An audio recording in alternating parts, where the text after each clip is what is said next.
Good morning. My name is Simone Alves de Carvalho, and I'm here to talk to you about my paper about the scientific dissemination of phosphoethanolamine in Brazilian newspapers. For easier comprehension, I'm going to call the phosphoethanolamine just phospho from now on. Over 7 million people die of cancer every year around the world. Well, the substance synthetic phospho was given freely to cancer patients without clinical support, and it allegedly would cure any cancer. It happened here in São Paulo, the biggest state in Brazil. Well, the responsible was a professor at the university that won't be named because due to ethical reasons. Then he retired, and people who was given the phosphor substance, then they stopped receiving the capsules, and they started to sue the university. It was a case study with bibliographical and documental research, and I made the analysis of mediatic speech. Well, communication is a polysemic concept. It can be understood in this context as public communication, political communication, and governmental communication. The public communication can be scientific, political, and governmental, or of the state, and also organizational communication or from organized civil society. And its objective is to reach the wide public. The political communication is a relationship between political system and the media system and the voters.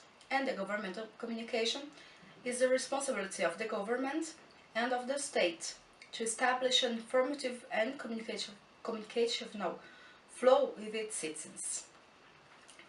About the phosphor case, it all started in October 2015 when the professor retired and people stopped receiving the phosphor capsules. So they started to sue the university, and then it came to the papers. Supreme Court here in Brazil suspended injections and changed its mind sometime later, and this was also a big issue. In March 2016, only 5 months later of when the scandal started, National Congress and Federal Senate approved the regulation of phosphor use. April 2016, 1 month later, President Dilma Rousseff authorized the law about phosphor use, and in May 2016, another month later, the Federal Court of Justice suspended the law, and now it can be bought here in Brazil as a supplement. During this period, from October 2015 to May 2016, all the technical opinions from responsible agencies, scientific agencies, were against the phosphor use, but they weren't heard. In São Paulo, clinical research kept going for another 12 months with the sponsorship of the state government, it's Geraldo Alckmin, and concluded it was inefficient. Only 1 year later. So we can see in this case lots of problems with the trial itself, with the clinical trial itself.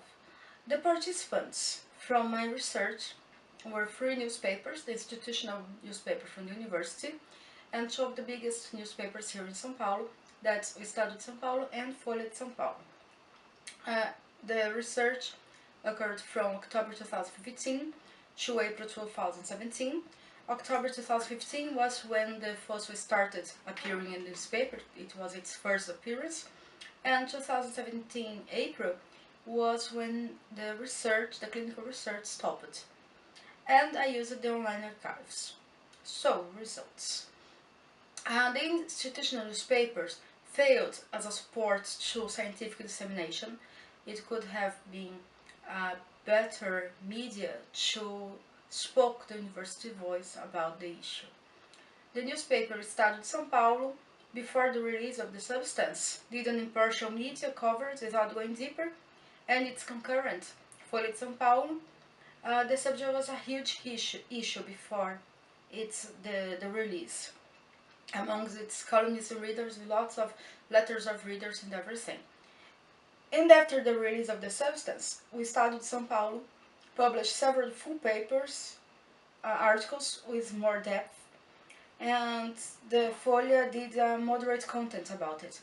Both newspapers could have been more agile in its information to better inform the public when the drug was still in study.